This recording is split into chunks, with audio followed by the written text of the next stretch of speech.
Eu estou viajando para viagem de trabalho para Bonaire,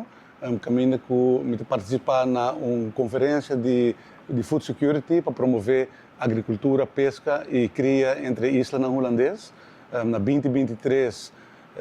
o tempo é nessa área de nome do governo Aruba afirma MOU cultura Islândia para promover cria, pesca e agricultura em Islândia holandês. E a conferência aqui, então, uma conferência importante, caminho da cultura islândia também para determinar como nós vai atender que é tópico importante de food security. Food security é uma preocupação de toda a Islândia e uma necessidade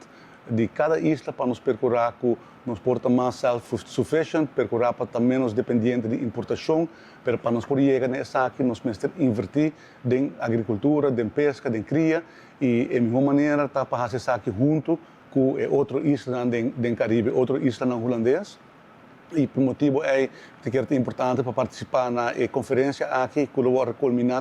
com o firmamento de uma extension de MOU. E para promover como ministro de agricultura, o setor primário é importante para participar, para conhecer outros ministros e compartilhar o qual a Aruba está fazendo no terreno de setor primário,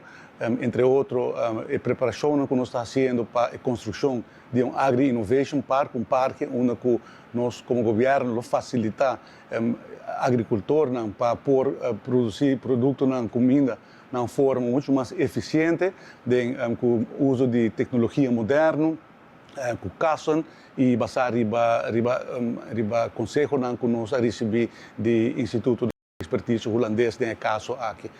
Então, é para mim um momento importante para escutar aqui o que nós estamos fazendo, compartilhar o que nós estamos fazendo e também, principalmente, o foco vai estar para junto que outra isla não será cabeça para nós poder ter acesso a fundo 24 milhões de euros que a Holanda é acessível para garantizar food security para a Islândia. E é uma boa maneira que nós por juntos decidir como nós temos acesso a fundo aqui e invertir isso aqui de uma forma que traz retorno muito mais eficiente e a término curto para nós Islândia.